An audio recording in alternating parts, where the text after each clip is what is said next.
The most effective cure for a life-threatening depression might just be the single most dangerous job ever conceived.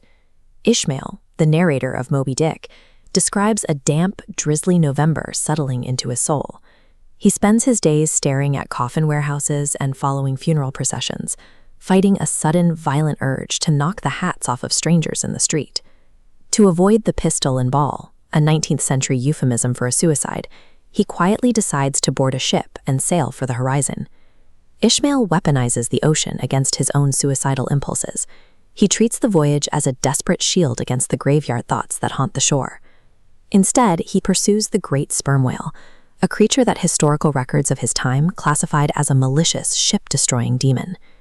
Biblical accounts first cast the Leviathan as a divine terror. During the Roman era, scholars like Pliny documented a monster occupying 4 acres. By the 1800s, naval charts and logs recorded specific Pacific coordinates where whales actively hunted and destroyed entire vessels. Ishmael chooses to dive into this documented nightmare. He hopes the shock of encountering the Leviathan will jumpstart his own survival instinct. The whaling industry of Nantucket was a massive industrial enterprise, driven by the cold logic of profit. These towering ships were the property of wealthy, austere Quaker investors like Captains Peleg and Bildad. On land, the sea is framed through the lens of punishment. In the local chapel, Father Mapple preaches that the whale is merely an instrument used by a wrathful God to discipline the disobedient. This creates a stark hypocrisy. The ship owners maintain a facade of strict religious piety while orchestrating a global, bloody slaughter purely to turn whalebone and blubber into cash. To the civilized shore, the whale is a commodity or a threat.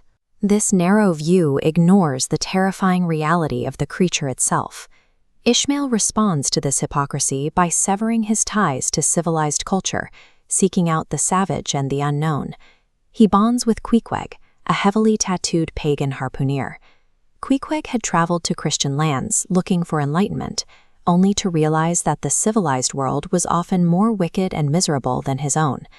Ishmael joins Queequeg in his pagan rituals, concluding that true worship is found in simple human fellowship rather than rigid Presbyterian dogma. By aligning with a social outcast, Ishmael finds the authentic connection that the damp, drizzly shore had denied him.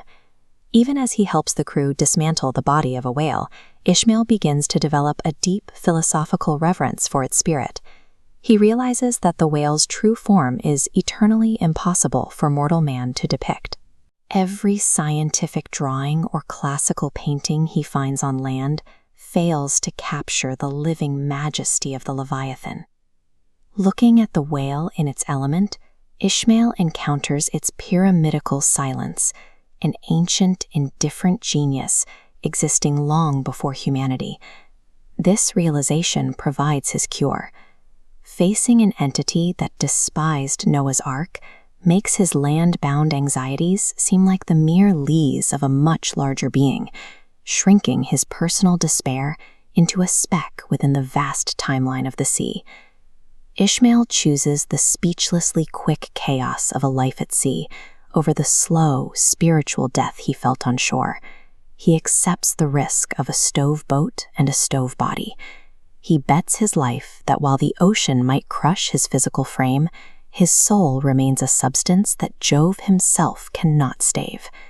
Ishmael finds his cure by abandoning the safety of the shore for the danger of the deep. He survives by realizing that his true self is not the body that can be broken, but the spirit that remains social with the horror.